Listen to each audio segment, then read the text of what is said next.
Hello, hi. It has been a while. Before I even get into this video, I just wanted to quickly say a huge thank you to all of you for being so kind and supportive of me on my last video, for giving me the time and space that I needed to focus on me, and for allowing me to come back and still being here with me. I don't want to go too far into it right now because that's not the point of this video, but I just wanted to say thank you and acknowledge that because you all mean the world to me. But in today's video, as you can clearly tell, I am vlogging, and that is because today is a very, very special and exciting day. Today is December 4th, 2018, and that means it is the release day for Queen of Air and Darkness by Cassandra Clare, the finale to the Dark Artifices series, and I am not prepared. Lord of Shadows, the last book, came out in, I think, like June or May of 2017, so it's been over a year that we've been waiting for this finale to come out. Obviously, I've been dying for it to come out because the cliffhanger in that one was just brutal, but I am just so not ready because I don't know what's gonna happen, and I feel like so many things that like I could never prepare for are going to happen, and I'm not ready. But basically what this video is going to be is me essentially going to the bookstore to pick up a copy of the book and then reading it as like a reading vlog slash review. So instead of doing like a regular review for this, I kind of wanted to do it in the format of a reading vlog. I've seen people do this countless times and it looks like a lot of fun because you get to get your live reactions as you're reading. So I really wanted to try it, and I think this is the perfect book to do that with. So basically what I'm going to be doing is going to the bookstore, like I said, picking up a copy of the book, and then kind of filming this just like a regular reading vlog, and then as I like go through, I'll be talking about spoilers from the book. So this video is not going to be spoiler free. If you haven't read Lord of Shadows or Lady Midnight, in the opposite order, Lady Midnight or Lord of Shadows, then I do not recommend watching this video. You can probably watch up until I go and get the book because there are going to be no spoilers till then. But after that, I'll leave like a timestamp. I'll tell you guys when I'm going to start talking about spoilers, so you can leave then, but you can watch the beginning of this video. If you've read Lady Midnight or Lord of Shadows and you need kind of like a refresher to kind of remind you what happened in this series, I do have reviews for both of the books. I have a spoiler-free and a spoiler-filled review for Lady Midnight, so you can watch either one of those. And then I have a spoilery review for Lord of Shadows. So I'll leave both of those linked on the screen if you'd like to go and watch them. But yeah, I am so excited for this day. So right now it's like 9:15 in the morning. Barnes & Noble basically just opened, and that's where I'm gonna go and pick up my book.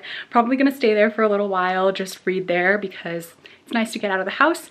And then I will come home and continue reading because I have literally no other plans today. All I'm going to do is sit here and read this book.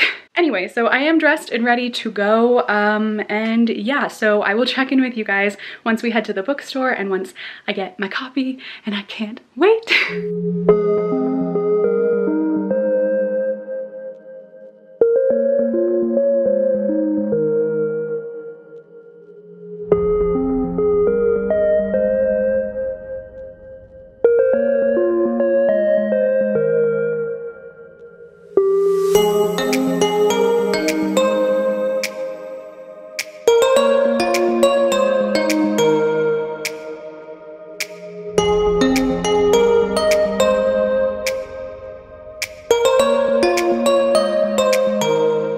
Okay, so I am back home and I have my copy of Queen of Air and Darkness, and I am freaking out. First of all, before I get into spoilers or anything, like, you can still stick around. This book is literally so long. It's 912 pages, which I think is the longest Cassandra Clare book. I'm pretty sure, definitely sure, it is the longest one, and that's gonna be the longest book I have ever read. So I'm really excited about that, but it's also kind of intimidating. And I had no idea, but the inside dust jacket has like a little poster, and it's really cool. I don't know if that's just like the Barnes & Noble version or if all of them have it, but I like it and I'm excited. So I have already started reading the book. I'm about 50 pages. Oh no, I lost my place. 55 pages into the book already, and I have thoughts that I really need to discuss. So from this point on, if you have not yet read Queen of Air and Darkness or Lord of Shadows or Lady Midnight, I don't recommend continuing to watch this video unless you want to be spoiled, because I'm gonna start talking about all the details and everything. So yeah, I would recommend reading the book first and then coming back and watching this once you've finished it so we can talk about it. But yeah, I'm gonna start talking talking about all of my feelings because I have so many already. So goodbye to all the non-spoiler people and welcome spoiler people because I'm having feelings. Okay, so first thing I need to talk about is that I kind of like forgot like a few of the things that had happened like right towards the end of Lord of Shadows. Obviously I remembered Livy dying because honestly part of me forgot that Robert Lightwood also died. So they were talking about like Robert and like his funeral and I was like, wait, I blocked that out. The beginning of this is already like devastatingly sad, but then we get to the part where Julian goes and sees Magnus. First of all, Julian goes there because I'm assuming what he wants is for Magnus to get rid of his parabatai rune, which who knows what's gonna happen with that, but we'll see. And Magnus is basically like, I know what you're gonna ask me, like I know what you're gonna say. There's no one else I can go to for this. It can only be you. And Julian's like, have you done this before or something? And he was like, no, I'm just remembering a different conversation with a different blue-eyed boy. And I was just like, don't talk about Will Herondale, my heart can't take it. I swear every time the Dark Artifices series like references the Infernal Devices series, I like lose it. It just breaks my heart. But yeah, so that happens. And then there's also the part where Magnus says in that scene that he's never seen Alec cry so much in his life. And like, Currently, I am on page 55, like I said, and it is the funeral scene, which is also making me very emotional. And also we've started to get a bit of Ty's reaction to Livy dying. And yeah, I can't take it. It's all just so sad. I think this is the most like depressing beginning to any Cassandra Clare book I've ever read. So yeah, I am not prepared for the rest of it because if this is how it starts, like, what does that mean? What does that mean for the rest of this book? I am not prepared. So wish me luck because I don't know if I'm gonna make it through this.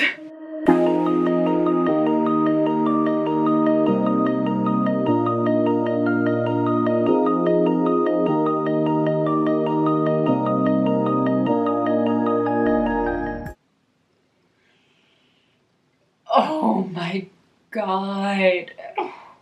Okay, so I just got to the part where it's the funeral and then Ty climbs up to Livy's pyre and is just like sitting there with her, looking at her. Oh my God. And then Julian climbs up after him and I cannot take it. My heart is broken.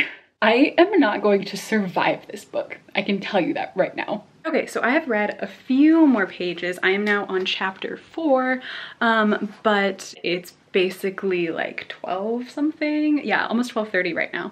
And I need to eat lunch. So I'm gonna go and get my lunch and then probably just bring it up here and eat while I read because I don't wanna stop. I never wanna stop. I have to get to page like 100 pretty soon. And I read these books like really, really fast anyway. So I think I'll get there soon enough. But yeah, I'm dying. Okay, so it's only been like a few minutes since I updated you because I just continued reading like a few more pages before I headed downstairs. And I didn't know they were gonna drop like a plot twist on me, but Jem shows up and he's talking to Emma about Kit and his like parentage and everything and why he's important and how he can't tell her as much as he wants to and whatever. And then he's like, there's something else I have to tell you. Tessa is pregnant. What? Since when? I'm literally so confused. What? I don't even know how I feel about this. For some reason, I don't like it. And I don't know why. I'm just like so shook. Like, how? And I mean, I get how, but like, what? Also, another thing that I'd forgotten since like reading Lord of Shadows was that there's like the Warlock Sickness, which means Magnus is still sick, but Tessa has now like recovered and she's the only one of the Warlocks who's recovered, and they're saying it's potentially because she has Shadowhunter blood. But yeah, I just, oh my gosh, like these like few pages that I decided to just like continue on, just, what? I don't know why Tessa being pregnant is so shocking to me, but it is. Also, every single time they mention the Herondales, I want the Last Hours series right now. I need it. Okay, that's it for now. I'm gonna stop reading until I have my food and I can sit down and update you guys as things happen because wow, just wow.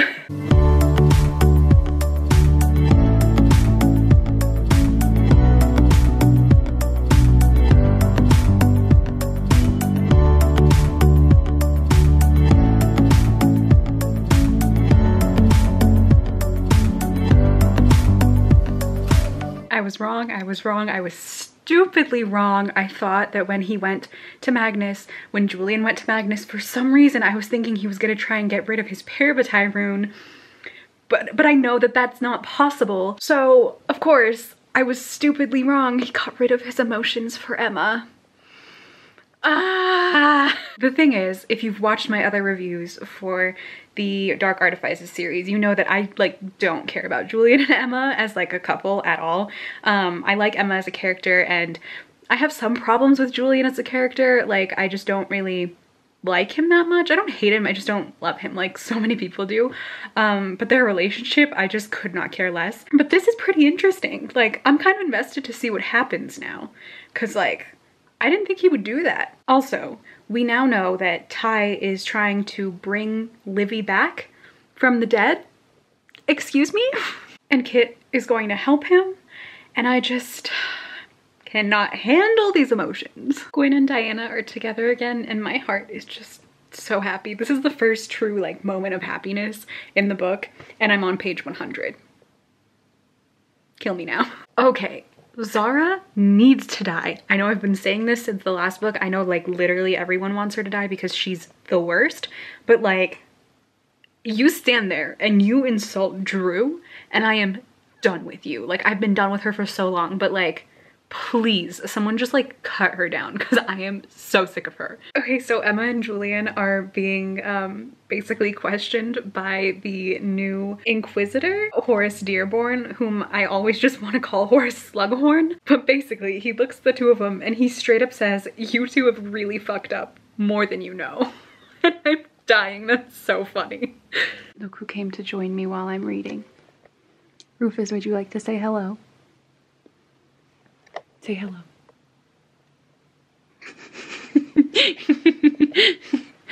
You don't like the camera?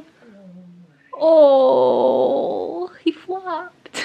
Okay, so I took a little bit of a reading break because I needed to take like an Instagram picture, and I was just getting distracted for a little while, so I just let myself be distracted. But I'm back into reading now. But I wanted to talk about like the way this book talks about grief, because I love it so much. Obviously, something very tragic has happened to this whole family, and I love the way that the book is dealing with their grief individually. Like, I just read the scene where Mark and Christina are talking about how he feels like he has already lost his sister and how he's already grieved her before because he thought that she was basically dead to him years ago, like their whole family was, because he was taken by the wild hunt. But now he feels like he's not allowed to grieve her, and he's grieving her differently than the rest of his family is.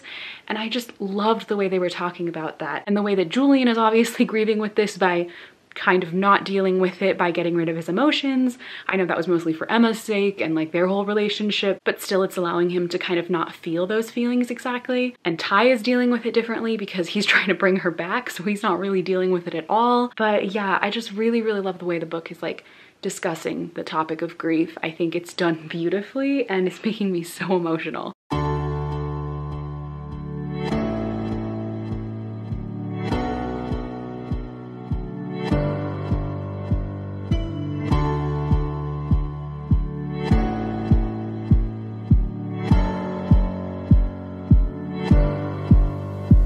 Kit and Ty's dialogue is just like the best in all of the books, like hands down. This part where he is talking about how they're gonna get to the shadow market and they're like, one problem, like neither of us drive, how are we gonna get there? And Kit's like, we have iPhones. And then he's like, I'm gonna introduce you to a wonderful invention called Uber. Your life will be changed, Ty Blackthorne. And I just, I love them. They're so funny. And then Ty responds with, "Ah, Watson, you may not yourself be luminous, but you are an extraordinary conductor of light." And like, be still, my beating heart. Excuse me, kitty, but if you sit here, I can't read.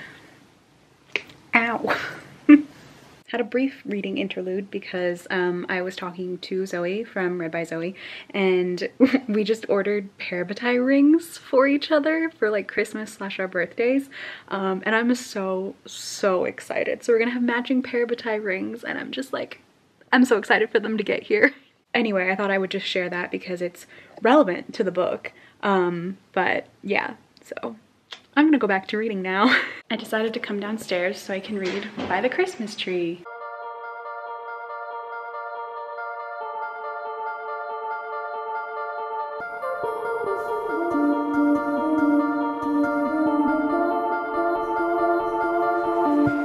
They're legit starting this downworld registry thing, and I am pissed. Excuse me, if you sit here, I'm gonna have a hard time reading. You can't sit on my book. So she's just sitting here now, and there is nothing I can do about it. And I can't keep reading, because I can't turn the page. Do you have anything to say for yourself? You just want to play with the string on my camera, don't you? I understand. What? Okay, so I need to theorize for a second. In Lord of Shadows, and I think Lady Midnight too, we got some glimpses of this like random weird boy with white hair that was somehow related to the Seelie Queen. And I remember when I talked about it, I was like confused about who he was. I was like, I want to know who this boy is, like how he's related to all of this. I remember people commenting and telling me that Christine from Poland Bananas Books in her video had theorized that he was the son of Sebastian Morgenstern and the Seelie Queen. I just got to the point in the book where we find out that the Seelie Queen is going to take the Black Volume to the Unseelie King. And then we find out that it's because she wants to trade it for someone's life, someone who is in the Unseelie court right now. And they say that it is her son that she's trying to get out of there. Her son, who is quite possibly this boy with white hair, and quite possibly her and Sebastian Morgenstern's son. What? I am so confused right now, and I have so many questions, and I don't know what's going on. But I have to keep reading. Yup. The kid is Sebastian and the Seelie Queen's child. I am losing my mind. When I first heard about that theory, I was just like, this is completely impossible. Like, why? Why on earth would that happen? But like, I don't even know. I don't even know what to think right now. So the Unseelie King is like describing this situation while Ash, the kid, is there, and Annabelle is also there, and he's apparently like the perfect candidate for the dark artifices, which I'm a little confused on what that means exactly. But he wants the original Black Volume, not this Office Max copy, which they keep saying, and honestly I'm cracking up every single time. But I'm so confused like what they need him for and why Annabelle is like close to him all of a sudden. I just have so many questions. Okay, so basically Emma and Julian have found Jace and Clary, and they're in this Unseelie prison, and Jace has a beard. I have officially made it to part 2 of this book.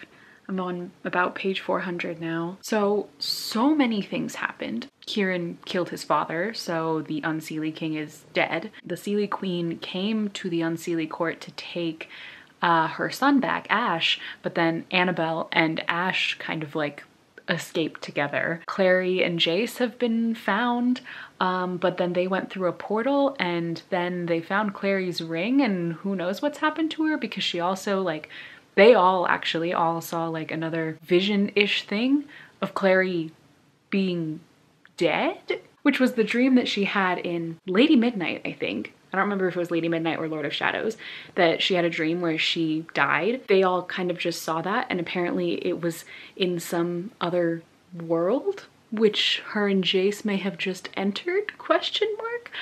I have so many questions. Julian is just becoming more and more feelingless and heartless.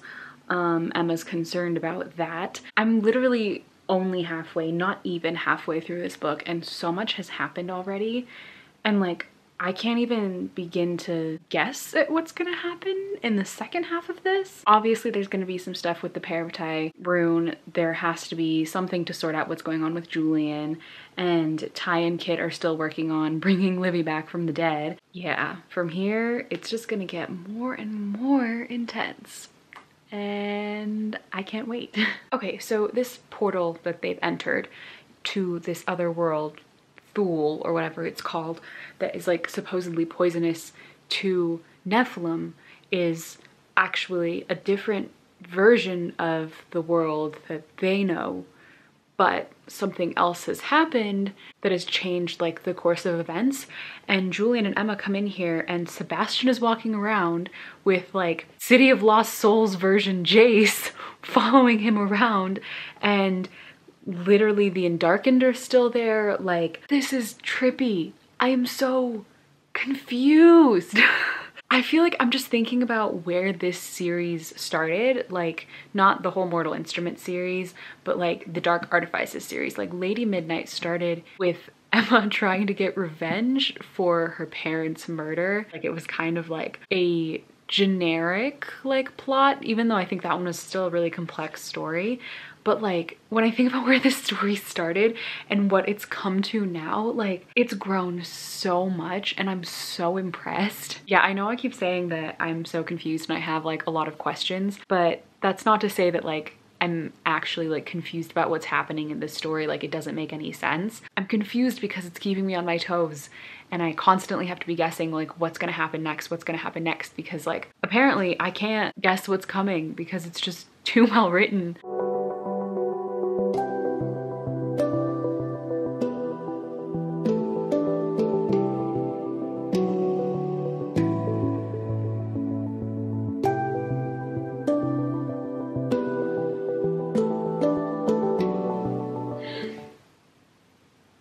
Rufus, she's still alive in this world. She's still alive in this world.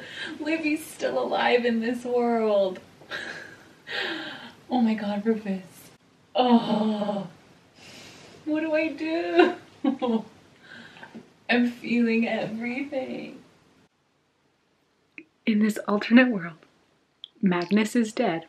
And not only is he dead, Alec killed him because Magnus asked him to, and then Alec killed himself, and I am emotional.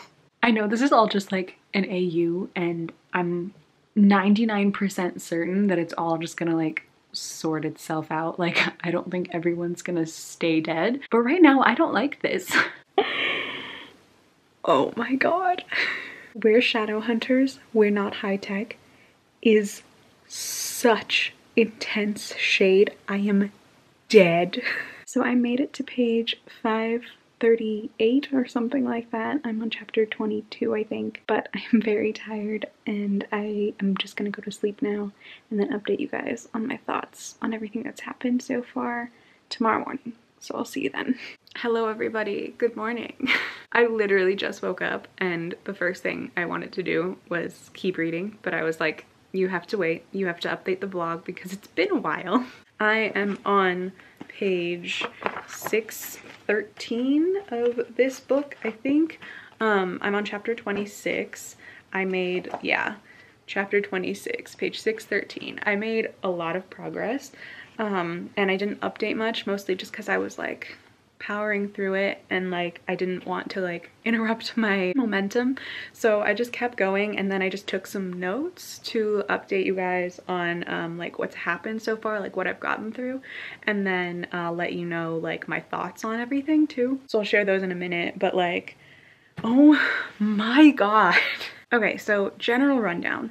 They went to Thule, this like AU universe thing, and they killed Sebastian. Julian killed Annabelle in a scene that was epic when he took the piece of fabric of her shirt with her bloodstain on it off of his wrist and just dropped it there. Like I could visualize it in my head.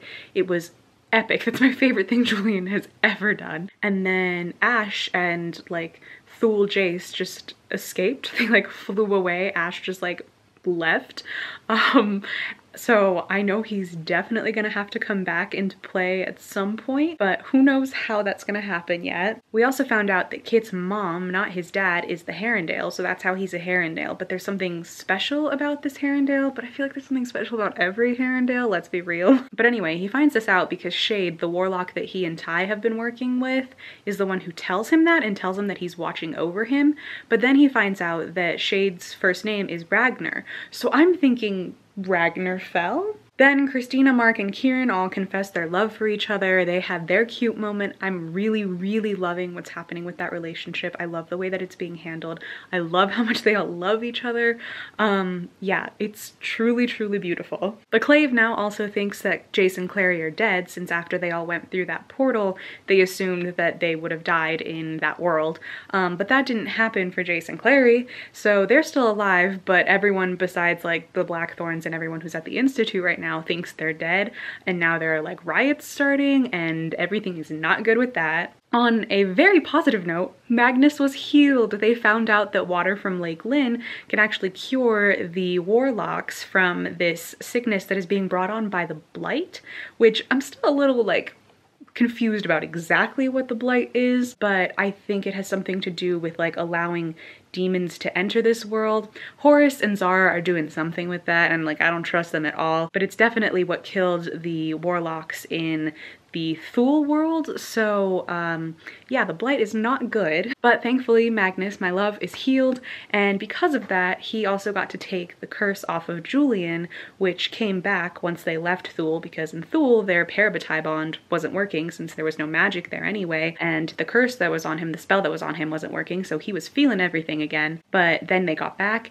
and he wasn't feeling anything anymore, and he didn't like it, and Emma didn't like it, and once Magnus was healed he took it off of him, but he also told them that they should stay apart from each other because the parabatai curse is going to be like really strong and they need to not even think about each other, which Emma and Julian are really bad at that, so we'll see how well that goes. And there was a lot of kissing. There's been a lot of kissing in this book, just a lot. Most of which I'm okay with, besides the Emma Julian scenes, which are fine. I just don't like them as a couple, so I just don't care every time they're together. And I'm gonna say it again, I have no like feeling for Julian. I don't get why everyone loves him so much, and like that's nothing against anyone, like it's totally fair that anyone likes him, but I just like can't see what it is, and it's bothering me because to me he's just like so flat. Like I feel like I'm told that he's really clever and he's really kind and he's really like this or that or whatever, but like I just don't see it. I see him being kind at times, but I don't see him as that clever, and he's a shadow hunter. He's as strong as anybody else. So like, I don't know. To me, he's just really bland. Sorry. Anyway, that's the point that I have basically gotten to. I might have left out like a couple of things here and there, but those are like the basic plot points of where I'm at right now. But yeah, like I said, I just woke up, so I am gonna go and kind of just like get ready for my day and then sit down and continue reading on. And hopefully power through these last like 300 pages because I need to finish this book today. Not finishing it is out of the question. So yeah, I'm gonna go read some more and I'll check in with you guys once something major happens because we're in the home stretch now, so I bet you a lot of things are gonna be happening. I am back in my bed because I'm exhausted, but I'm still reading, and I just got to the part where Ty and Kit are at Lakeland and they're trying to bring Livy back, and Kit is telling Ty like, don't do it, like this isn't gonna help your family, it's only gonna like cause problems, you don't know what you're gonna bring back, like don't do it, I love you, like I love you, you're gonna be fine, you can live without her, I love you. And I'm just crying. I can't handle these emotions, they're so cute. I'm dead. Please give me the series on these two precious children now. I want it now. Oh my god, Ty brought back her ghost and she's like not fully back, and he's devastated because he thought he did it right, but it's not working properly. And I'm crying, and he says, what does he say? There's nothing if you aren't here. Like, my heart can't take this. Alright, so I have made a decent amount of progress again, and I wanted to update you guys on like everything that's happened so far, and where I'm at right now, because this book just, it doesn't stop. I'm currently on page 767, which means I have like around 150 pages left, so I'm pretty excited about that. I definitely think I'll be able to finish it. But currently, rundown of what's been going on. All out war basically broke out. The Clave found out that Clary and Jace are alive. Emma got Cortana back. She nearly destroyed the parabatai bond, but Julian talked her out of it. She almost cut down Zara, which I was really hoping that she would do, but sadly she did not. Kieran's brother is dead, which means that he is now the new Unseelie king, or at least the people want him to be. And I was also right that Ragnar Shade was Ragnar Fell.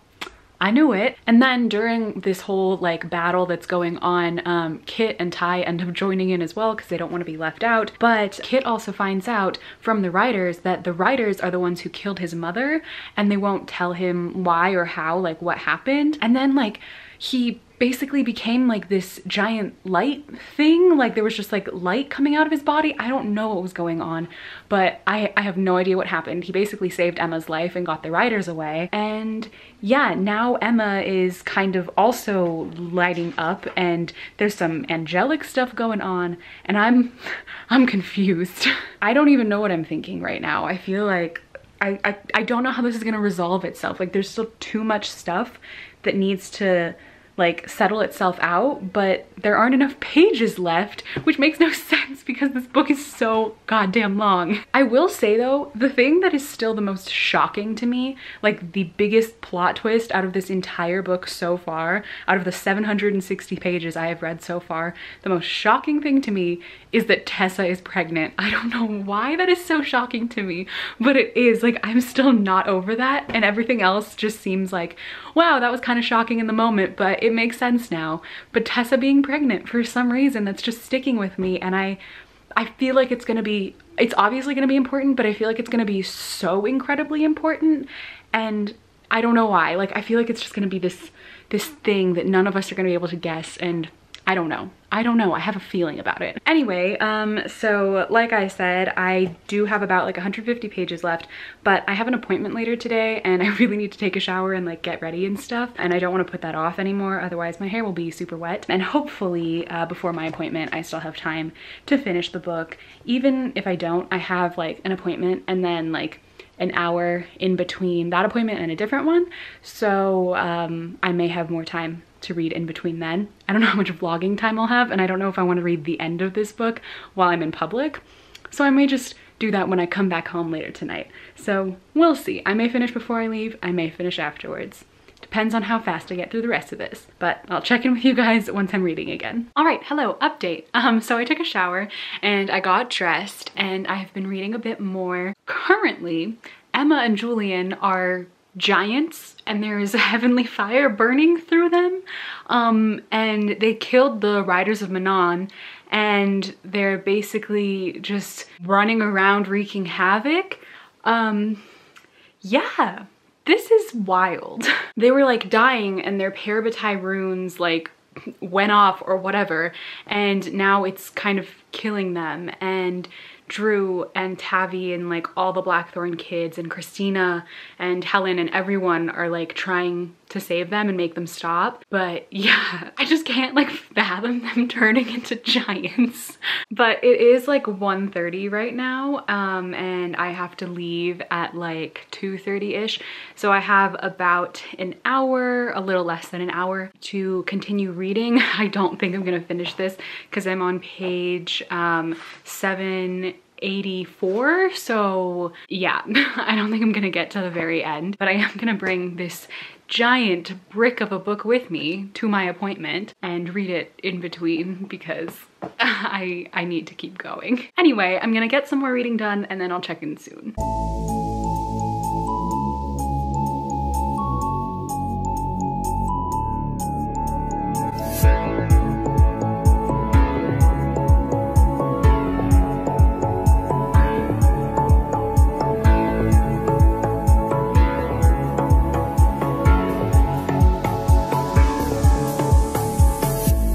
Emma and Julian are no longer parabatai after turning into giants and having heavenly fire burn through them and becoming true Nephilim, whatever that means. Their parabatai runes were gone and the bond is broken.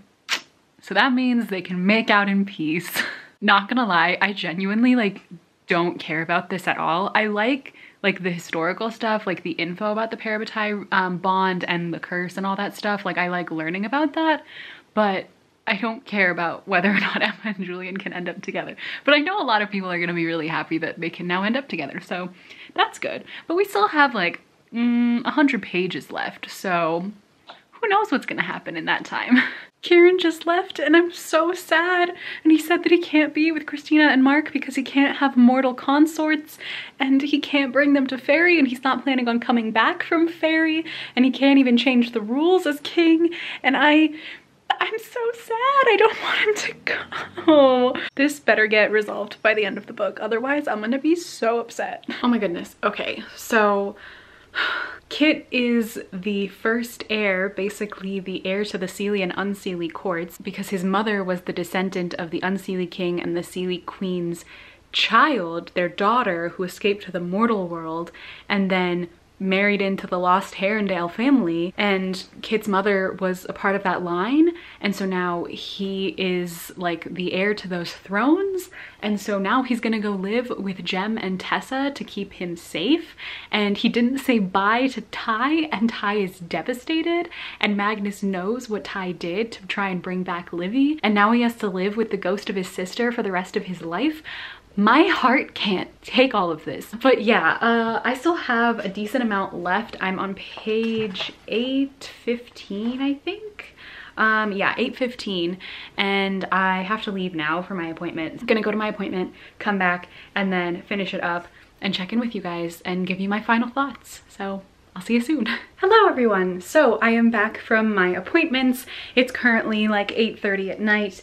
But I am so incredibly ready to sit down and finish the rest of Queen of Air and Darkness. I have like 70, 60 pages left until the end, and I am so close, and I just need to finish it. So I'm gonna do that immediately. So yeah, I will update you guys once I'm finished with it because I can't wait anymore and I can't believe that it's nearly over. So they were basically trying to decide what to do with the members of the cohort since they lost this whole battle and they are bigoted and horrible people. So they elected Alec to be the new consul of the Clave, which is amazing because I love Alec and he deserves it. But because Zara is such a piece of trash and relentless, she refuses to allow him to be like her like consul of the Clave. So they basically decided that they're gonna hang back, like the cohort will hang back in Idris and just like lock themselves in there. They'll ward everything off and just like be isolated and secluded there while the rest of the shadow hunters get to go out to all the different institutes and mingle with like downworlders and not be terrible people who have a registry. And they just went through a portal and basically shut themselves off from Idris. What? The thing I don't understand is that that was the second to last chapter before the epilogue. So I have one chapter and the epilogue left of this book. How on earth is that going to resolve itself? That is not a good solution. Obviously, this is going to lead to so many problems and clearly another war and like so much bloodshed. And obviously we're going to get it in like the next books with like the next series that's supposed to follow Kit and Ty. But like, what? I never thought that they would just like cut themselves off from Idris. I never thought they would do that. But yeah, like I said, I have 2 chapters of this book left. I feel like there's so many more things that just need to be resolved that are clearly not going to be resolved because there's not enough time. So yeah, I'm gonna go back to reading and I'll update you when I'm done.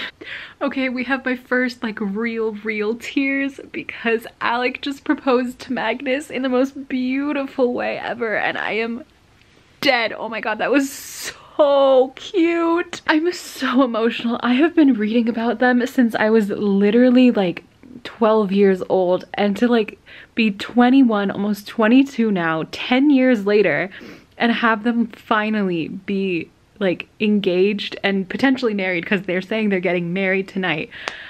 I'm so emotional. Oh my god. It's just like what Alex says to him when he says, and one day when people look back on me and what my life meant, I don't want them to say Alec Lightwood fought in the Dark War or even Alec Lightwood was consul once. I want them to think Alec Lightwood loved one man so much he changed the world for him. Like, oh my god.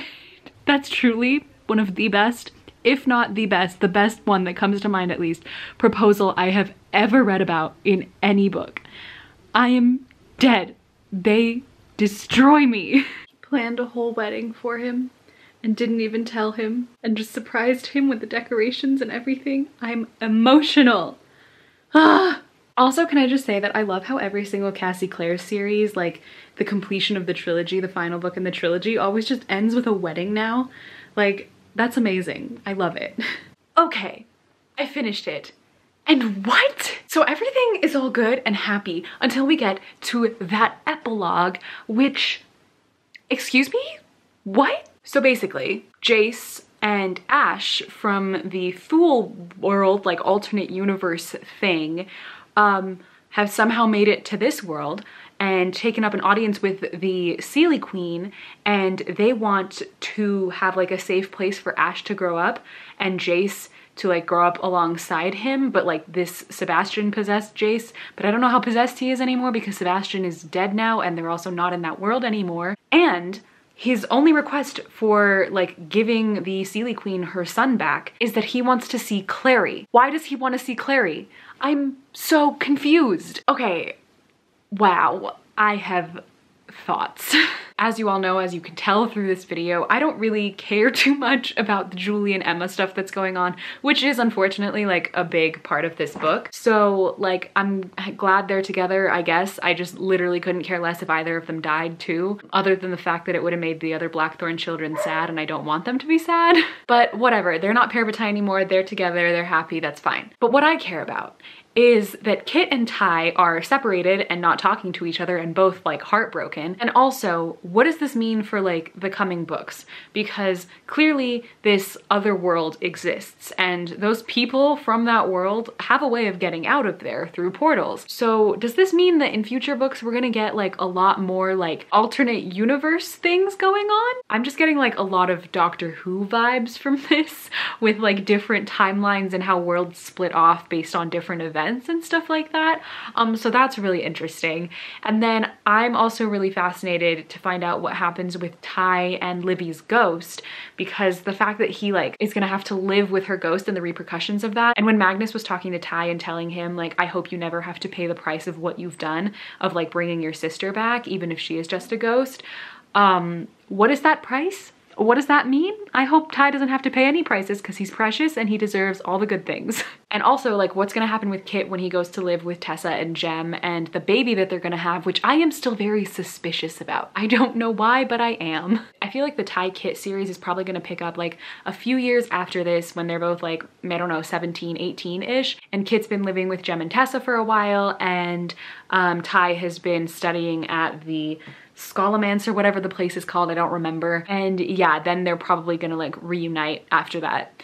That's my assumption, but yeah, I'm really excited for that. And of course, like this whole alternate universe thing, like that business is not going anywhere. Like that whole door has been opened now and I have no idea where it's gonna take us. And what do they want with Clary? Like, why? What do they want with Clary? I need to know. Hello, future Hannah. I'm currently editing this video and I realized that I was once again being stupid because, of course, what else would Jace want with Clary except for Clary herself? Because in the Thule universe, Clary died and that's why Jace remained with Sebastian. So of course he just wants to see Clary again and he's probably gonna try and like steal this Clary or something. And I don't know, now they're gonna be two Jaces fighting over one Clary and I don't know if I can handle that. That's gonna be a lot. Anyway, back to the video. But yeah, wow, I cannot believe I finished this monster of a book. So basically just kind of like my final thoughts on it. I did really enjoy my experience of reading it.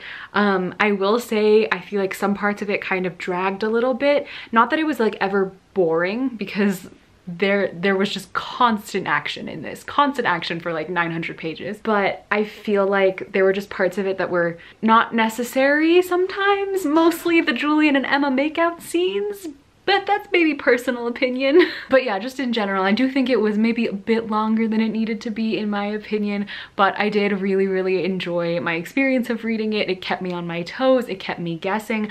It is absolutely by far the most complex of all of Cassandra Clare's books. It's also set up like so many things to come, like especially with like the whole Idris being like warded off now and the whole cohort just like existing there in isolation. Like I am so interested to see where that goes. Also, can I just say, no one died. Like, nobody died. I feel like with City of Heavenly Fire, the stakes were so high. We knew that like 5 named characters were gonna die. We didn't know who they were gonna be, and I was like freaked out at that time.